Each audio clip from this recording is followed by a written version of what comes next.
D'abord, il y a une ambiance qui me rappelle, on est dans les pré-présidentielles, qui me rappelle en 2002, une ambiance où effectivement chacun joue de ses rentes de situation. Quand on n'a plus de projet pour le pays, très clair, on a des rentes. La gauche a la rente du misérabilisme, parce qu'il y a toujours des pauvres, et la droite a la rente de la sécurité ou de l'insécurité.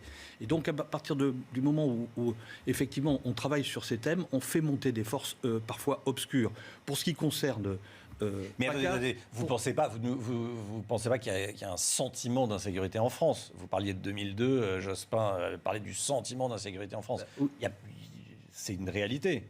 C'est une réalité, en particulier au niveau des classes populaires. C'est pour ça que la lutte contre l'insécurité... je vous pose la question. La lutte contre l'insécurité est aussi une lutte que la gauche doit s'approprier. Ce sont les gens les plus modestes, les plus faibles, qui dans les banlieues sont, eux, et pas simplement dans les banlieues, sont exposés à des problèmes de sécurité. Donc je pense que c'est une question. Mais je ne suis pas sûr qu'elle soit bien pire aujourd'hui qu'en 2001. Ce que je voulais dire, c'est que politiquement, il y a dans la montée du Front National ce moteur qui est assez permanent et qui malheureusement est approprié parfois par d'autres forces.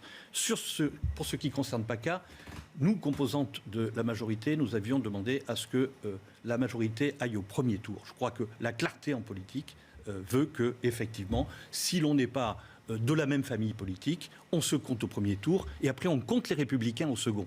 Voilà, je pense que c'était ça qu'il fallait faire en PACA et je regrette beaucoup que des docteurs m'abusent un peu obscurs, on ne sait pas d'ailleurs où ils sont, est abouti à ce montage qui est aujourd'hui, effectivement, contribue à la percée de Mariani, même si Mariani est une figure particulière du Rassemblement national qui déborde très largement sur l'électorat LR.